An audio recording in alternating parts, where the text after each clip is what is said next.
Shocking crime. A young woman's life is cut short, and tonight police say an even younger life, a 12-year-old boy, is to blame for her murder. Hard to believe. The accused gunman, not even a teenager, and he could be locked up for life if convicted. We have new information from both the police and from the victim's family. She was from Davison, that's near Flint, but the crime happened on Detroit's west side, and that's where we find Local 4's Bora Kim. Bora, will this 12-year-old be charged as an adult? Steve, by law, you have to be 14 years old to be charged as an adult. But today, and as you said, he's only 12 years old, but today he was designated as an adult, which means he could be sentenced as an adult. And today, the chief of police telling us that he can't remember someone so young being in so much trouble.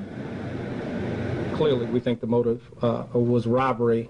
It was along Minnock and Outer Drive here at the Rosedale Park neighborhood. Shots rang out August 1st around midnight.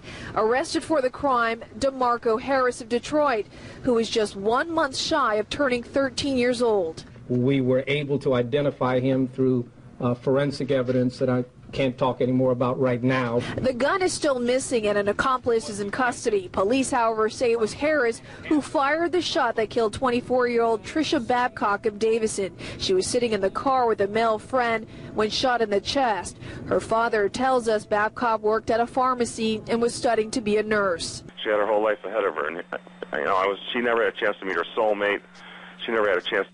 I never had a chance to hold a grandbaby. We've lost so many things.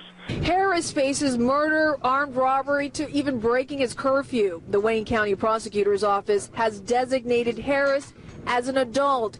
He could very well be Detroit's youngest with such a designation, which ultimately means Harris could spend the rest of his life in prison. So he's going to be tried in the juvenile court. He's not going to be tried in an adult court, but he could be sentenced as an adult, where he could be sentenced as a juvenile, or the court could blend the two. I don't want him to be free. I want him to spend the rest of his time on this earth incarcerated.